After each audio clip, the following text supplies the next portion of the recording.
안녕하세요, 김주현입니다. 반갑습니다. 47번째 시간이고요. 적극적인 인력 감축 어떻게 하는지에 대해서 살펴보도록 하겠습니다. 먼저 첫 번째 말씀드릴 거는요, 조기 퇴직 제도입니다. 개념은요, 정년에 아직 도달하지 않은 직원들이에요. 이네들을 갖다가 자발적인 의사에 따라서 퇴직시키는 제도입니다.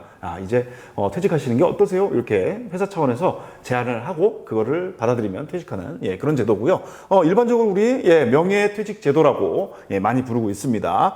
그래서 보통 퇴직을 할 때 퇴직금 이외에도 뭔가 별도의 수당이라든지 뭔가 다른 조건들을 제시해가지고 받아들이게끔 이렇게 많이 하고 있고요. 보통은 정년이 얼마 남지 않는 직원들을 대상으로 해서 도입을 하고 있습니다. 그러면서 이 방법은 결국 이제 퇴직 수당, 퇴직금 이런 것들 외에 별도의 비용을 조직에서 부담을 해야 되기 때문에 상당한 경제적 비용이 요구된다는 특징이 있고요. 직원 입장에서는 또 사람들이 조기퇴직에서 많이들 조직에서 떠나니까 이때 결국 남은 직원들 입장에서는 업무량이 늘어난다라는 인력 방출이 있을 때 나타나는 현상이 마찬가지로 나타납니다. 그리고 이제 권고사직 같은 경우에는 사실 이제 자발적 의사도 물론 있겠지만은 어느 정도 반강제성을 이제 가지게 됩니다. 그러다 보니까 직원 입장에서는 정신적 부담을 느낄 수밖에 없다라는 거죠. 이런 부분도 같이 살펴봐야 된다라는 거고요. 그리고 이제 또 적극적인 방법이 아예 보상을 동결하는 겁니다. 이건 뭐냐면 직원들한테 이제 임금이라든지 복리후생 이런 것들을 지급하는 그 조건들을 갖다가 동결시켜 버리는 거예요. 그러니까 매년 물가 상승률이 예를 들면 2%다 3%다 이런 식으로 이제 올라가게 되는데 임금을 수준을 그대로 유지시켜 버리면 실질적인 임금 수준은 떨어지게 되는 거죠. 그리고 결국은 이 보상 동결을 하면 직원들이 직무에 대해서 불만족을 하게 됩니다. 그래서 결국은 자발적으로 조직을 떠나자라고 하는 이제 이직 의도가 높아지고 실제로 많이 떠나게 됩니다.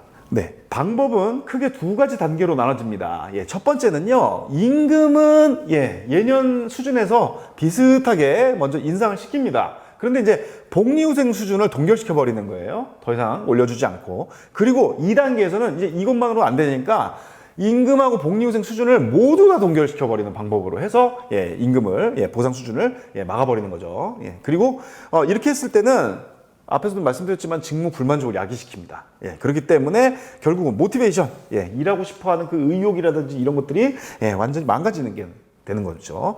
그리고 또 직원들한테는 정신적 부담이 됩니다. 왜냐하면 물가는 오르는데 내 월급은 그대로니까 실적인 경제적 부담이 더 커지거든요. 그래서 이제 정신적 부담도 커지고 또 직원들이 그게 불만이어가지고 이제 조직을 떠나게 되면 남은 직원들은 그 남은 업무들을 해야 되기 때문에 업무량이 증가하는 단점이 있고 앞에서 말씀드렸지만 물가 상승만큼 임금 수준이 올라가지 못하기 때문에 실질적인 임금 수준 하락에 효과가 있다라는 것입니다.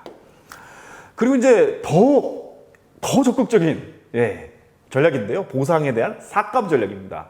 그래서 이건 뭐냐면 동결 전략을 썼는데 목표한 만큼 임금 감축 수준이 도달하지 못하는 거예요. 이러다 보니까 더 적극적인 방법을 선택하게 되는 거고 결국은 직원들 입장에서는 더 큰 불만을 갖게 되고 이직도 훨씬 더 많이 하게 됩니다. 월급이 깎인 거예요. 쉽게 말해서. 그래서 이것도 두 단계로 가는데 첫 번째는요. 복리후생비 자체를 삭감하거나 아예 없앱니다. 예전에 예를 들면 자녀 학자금 지원을 계속 해줬었는데 학자금 지원을 대학은 이제 안 해준다. 아니면 자녀 학자금 지원을 아예 안 해준다. 뭐 이런 것들인 거죠. 그리고 2단계로 가면요. 임금하고 인센티브, 보너스 이런 것들 모두 다 삭감하거나 없애버리는 거예요. 임금까지는 못 없앱니다. 보너스 이런 것들을 아예 없애버리는 거죠. 이렇게 되면은 결국은 문제는 뭐냐면 능력 있는 사람들은 갈 데가 많잖아요. 그 사람들이 먼저 떠나버립니다. 그러다 보니까 조직 경쟁력이 엄청나게 떨어지는 거죠. 그렇기 때문에 이 보상 삭감 전략은 정말 신중하게 선택해야 된다라는 겁니다.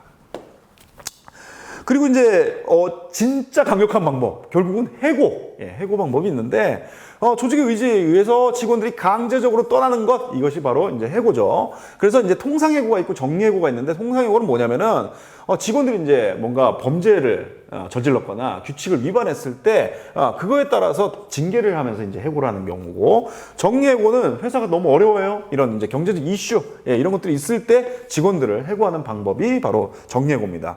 그런데 이제 우리는 노동법상 이제 보호가 되고 있는데 아주 긴박한 그런 경영상의 필요가 있어야 된다. 이것들을 하기 위해서는 회사가 지금 완전 진짜 망하기 직전이다. 뭐 이런 경우, 예, 그러기 위해서 먼저 해야 되는 건 해고가 아니라 이 해고를 회피하기 위한 노력이 먼저 돼야 된다라는 거고요. 그리고 또 공정한 해고 기준에 따라서 해고 대상을 선정하는 게 반드시 필요하고, 예, 앞에 말씀드린 해고 회피 방법, 이 기준 이런 것들에 대해서 노조나 근로자 대표하고 반드시 성실하게 협의해야 된다라는 게 이 해고의 전제 조건입니다. 그래서 이것들을 하지 않으면 부당해고가 되는 것이죠. 예, 그리고 이제 이런 해고, 이런 활동들이 일어나고 나면은 직원들이 이제 일자리를 잃잖아요. 직장을 잃게 되는데, 그때의 전직을 도와주는, 예, 전직 지원 제도도, 예, 많이 활용되고 있습니다. 그래서 피치 못하게 직원들을, 예, 퇴직시켜야 될 때, 이네들의 이제 심리적인 저항, 예, 경제적 타격을 받고 이러기 때문에 이런 심리적인 저항도 줄이고, 또 남아있는 직원들도 아까 업무량이 늘어나고 이런 어려움들이 있잖아요. 이런 것들에 대한, 예, 심리적 안정을 취하기 위해서 하는 프로그램을, 예, 전직 지원 프로그램이라고 합니다. 예, 프로그램은 여러 종류가 있는데 첫 번째는요, 심리적 지원입니다. 예, 전문 상담가를 쓰는 거죠. 이들로 하여금 상담을 통해서, 예, 심리적인 어떤 충격을 좀 극복할 수 있도록 도와주는 거고요.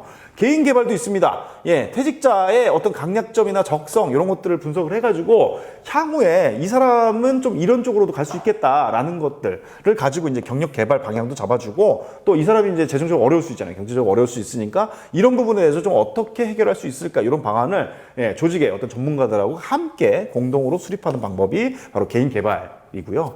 구직 활동 자체를 아예 지원을 해주기도 합니다. 예를 들면 그 사람이 좀 일할 수 있는 그런 곳들, 구직 정보들을 좀 찾아서 이렇게 해주거나, 뭐 이력서를 컨설팅을 해준다든지 이런 일들도 많이 하고 있고요.